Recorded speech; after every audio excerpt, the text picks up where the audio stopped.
Next, from a point on the ground the angles of elevation of the bottom and the top of a transmission tower fixed at the top of 20-meter high building are 45 degree and 60 degree. क्या question क्या है? एक transmission tower लगा है building के ऊपर। जैसे क्या है, जैसे कहने का मतलब ये है कि एक बिल्डिंग है कोई, राइट, या बिल्डिंग हो गया, या बिल्डिंग है, ओके। अब इस बिल्डिंग के छत पर एक टावर लगा हुआ है, एक टावर लगा हुआ है इसके छत पर, राइट, देखिएगा।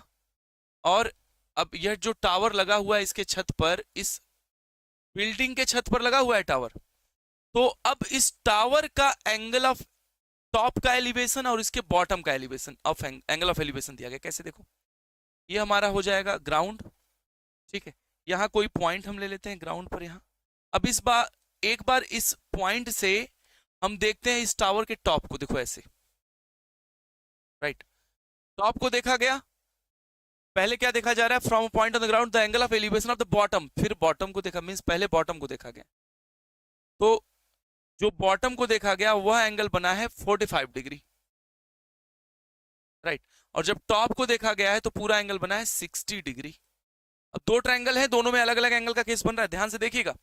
अगर हम इस पूरे केस को समझें तो एक बिल्डिंग है, बिल्डिंग की छत पर एक ट्रांसमिशन टावर लगा हुआ है, टावर के टॉप को और बॉटम को देखा जा रहा है, टावर के टॉप बॉटम को कहीं दूर से। टावर के टॉप को देख रहे हैं तो 60 डिग्री, बॉटम को देख रहे हैं तो 45 डिग्री एंगल बन रहा है। तो हमारे पास ट्रायंगल अपने आप बन गया। और केस आगे क्या दिया गया है? Respectively find the height of the tower, हमें टावर की हाइट बतानी है, ठीक है, और कुछ नहीं इंफॉर्मेशन है। एक बार एक और इंफॉर्मेशन है, at the top of 20 metre high building, building की हाइट दी गई, कितनी है यार? It is 20 metre. बिल्डिंग की हाइट कितनी है? 20 मीटर, राइट। हमें क्या करना है? हमें बताना है हाइट ऑफ द टावर। चलो देखो, पॉइंट से जो डिस्टेंस है नाम रखते हैं ए, बी, सी और यहां करते हैं डी।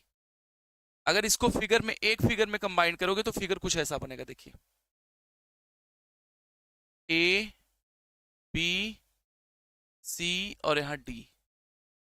ए से सी को ज्वाइन किया गया है, ए से डी को ज्वाइन किया गया है। ये जो एंगल बना दिस इज 45 डिग्री, और जो बड़ा वाला एंगल दिख रहा है this is 60 degree. BC height दिया गया है 20 मीटर। हम क्या करते हैं, ए से बी तक का लेंथ x मान लेते हैं और सी से डी तक का हाइट h मानते हैं, बस सी से डी तक का, और वही हाइट ऑफ टावर है। फिगर देख लो, उसी को हमने फिर से अलग बना दिया, सेम फिगर हमने अलग बनाया। हम इस फिगर को भी देख के बात कर सकते हैं, यहां भी बात कर सकते हैं। तो पहले कौन सा ट्रायंगल लिया जाए? ए बी सी ट्रायंगल लिया जाए। इन ट्रायंगल ए बी सी क्या हो जाएगा? tan 60, क्यों tan? क्योंकि परपेंडिकुलर बाई बेस की बात है। tan 45 है ना, 60 नहीं, एबीसी में तो 45 बन रहा है। tan 45 degree equal to perpendicular BC upon A B. तो tan 45 की वैल्यू 1, बीसी है 20 मीटर, ए बी हमने x एज्यूम कर रखा है, क्रॉस मल्टीप्लाई करेंगे x इक्वल टू आएगा 20 मीटर। और ये मैंने एक जनरल बात बताई थी कि कभी भी अगर 45 डिग्री बन गया एंगल तो उस केस में हमेशा परपेंडिकुलर बेस बराबर होता है, अब in the case of 45 degree. तो यहाँ क्या हो जाएगा? x की वैल्यू मिल गई 20 मीटर, मीन्स हाइट बिल्डिंग का है जितना, उतना ही दूरी पर वह खड़े होकर के ऑब्जर्वर देख रहा है। अब आगे बढ़ते हैं, दूसरा ट्रायंगल यूज करते हैं। दूसरा ट्रायंगल कौन सा है? ट्रायंगल ए बी डी, बड़ा वाला ट्रायंगल लेते हैं। Now in triangle A B D, इस बार tan 60 डिग्री अप्लाई करते हैं, tan 60 degree again perpendicular upon base, perpendicular हो जाएगा h प्लस 20 और बेस कितना आया है x। tan 60 की वैल्यू होती है √3, h प्लस 20, x की वैल्यू है 20, cross multiply 20 √3 equal to h plus 20।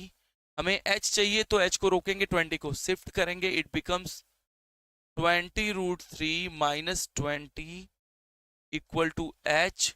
20 कर देंगे कॉमन, मिलेगा √3 माइनस 1 इक्वल टू h। और यही हो जाएगा हमारा आंसर। आंसर किस में होगा भाई? या आंसर आएगा मीटर में आएगा मेरे बच्चे। आंसर किस में आएगा? मीटर में आएगा आंसर, राइट।